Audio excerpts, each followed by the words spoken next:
Hi friends, lungi எப்படி அடிக்கிறதுன்னு பார்த்துக்கலாமா? சீக்கிரமாக குயிக்காக 2 நிமிஷத்தில் இந்த வீடியோ முடிஞ்சிடும். அதனால் ஸ்கிப் பண்ணாமல் பாருங்கள். அதுக்கு முன்னாடி இப்போ தான் நம்ம சேனல் ஃபஸ்ட் டைம் பார்க்குறீங்கன்னா சப்ஸ்கிரைப் பண்ணிக்கோங்க. அப்படியே பக்கத்தில் இருக்கிற பெல் ஐக்கானையும் ப்ரெஸ் பண்ணிக்கோங்க.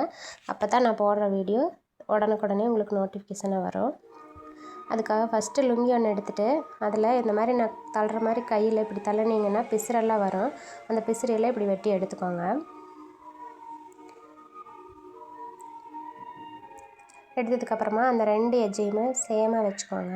வச்சுட்டு நம்ம எப்பவும் போல் சேரீ மடித்து அடிப்போம் பார்த்தீங்களா, அதே மாதிரி ஒரு மடி மடிச்சுக்கோங்க. 1/2 இன்ச்சில் மடிச்சுக்கோங்க.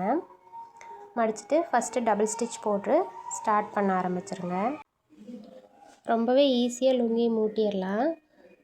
நான் சொல்கிற ஸ்டெப்பு கரெக்டாக ஃபாலோ பண்ணிக்கோங்க. அந்த லுங்கியில் வந்து இந்த கோடு வருது பார்த்தீங்களா, அது வந்து இந்த 2 சைடு கார்னருமே சேமாக இருக்கிற மாதிரி வைங்க.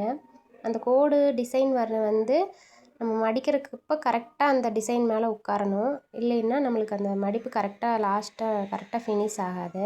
இப்போ கரெக்டாக அடித்து முடிச்சுட்டு இந்த மாதிரி 2ஆக பிரிச்சுக்கோங்க. லுங்கியை பிரிச்சுட்டு அந்த பிசுறு இருக்கிற சைடில் மடித்து அடிச்சிங்கன்னா அந்த பிசுறு வெளியே தெரியாது.